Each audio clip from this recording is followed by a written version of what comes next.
Hi, I'm Hobie-Wan. This is Red Chair Reading. Today we're reading The Black Book of Secrets by F.E. Higgins. Chapter 20, Let's Go. Fragment from the Memoirs of Ludlow Fitch.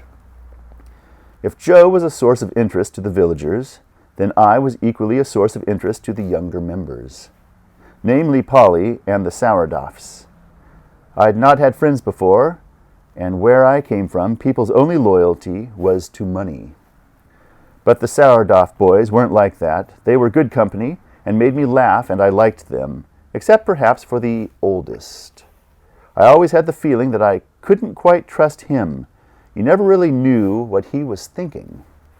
Polly, however, was less interested in Saluki and more interested in stories from my past. "Tell me about the city," she urged. "I want to know everything."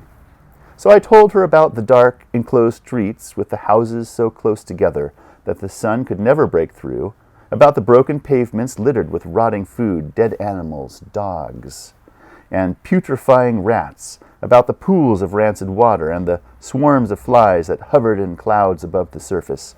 I told her about the people sitting in the gutter and begging for money to go into the taverns, or lying drunk, thrown out of the same, and I told her about the unbearable coldness of the winter, when people and animals died and froze where they lay. Through all of this flows the river Foedus, her slow-moving waters thick as soup. Lord, but she lives up to her name. Her unrelenting stench hangs over the city like a shroud. She is not to be trusted.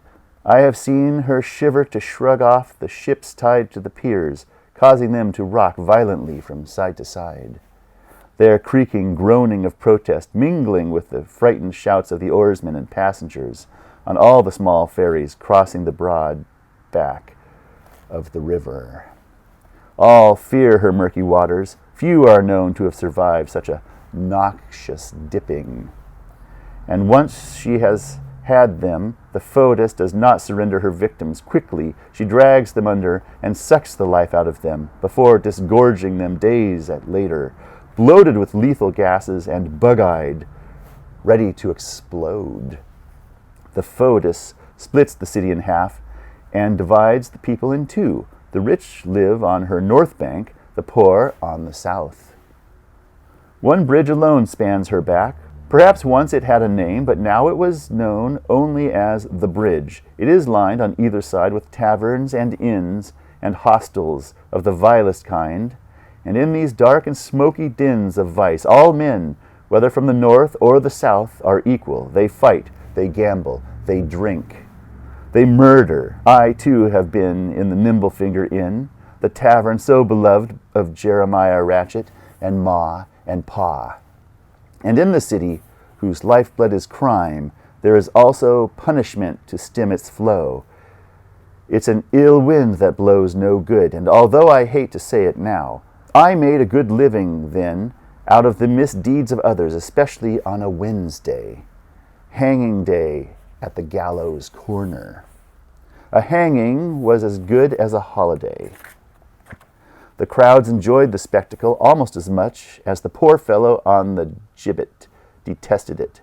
The prisoner would arrive in the back of a cart, having been taken from the Iron Gate prison and driven down Melancholy Lane to the gallows. He would have been in a sorry state when the journey began, but by the end he was wretched. It was common for the onlookers to pelt the cart with whatever came to hand as it passed, rotten fruit and vegetables from the gutters, occasionally a dead cat. I never once threw even a potato peeling at any of those poor devils. Who was to say it wouldn't be me next week? If this is interesting to you, please be sure to boop the like button. You'll help the video spread to other people. Thank you very much. The crowd cheered as the criminal was led up the steps and the noose was placed around his, or as often as not, her, neck. Now I turned away, not least because this was prime pickpocketing time. When the crowd stood fixated on the ghastly scene unfolding before them, I moved among them, taking whatever I could get my hands on. I heard the trapdoor open and the crossbeam creak as the weight fell, and as the crowd roared, I sneaked away before anyone noticed that their purse was gone. Polly lapped up every word. "One day I will go there," she said, her eyes shining, and no matter what I said, I couldn't persuade her otherwise. Although I told Polly many things, I didn't tell her about Ma and Pa. I didn't tell her how they robbed me and whipped me, or why I really left the city. And I never once said what they had tried to do to me and how it came back to me at night in my dreams, always my father's voice looming above mine and his hands around my neck, or were mine around his. I could never forgive Ma and Pa for what they did, but I was also grateful to them. Pickpockets, regardless of their age, were treated harshly by the courts.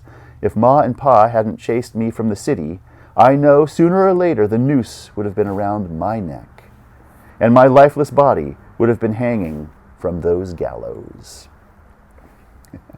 That's the end of chapter 20. Thank you for joining me. I'll catch you again in chapter 21. Bye.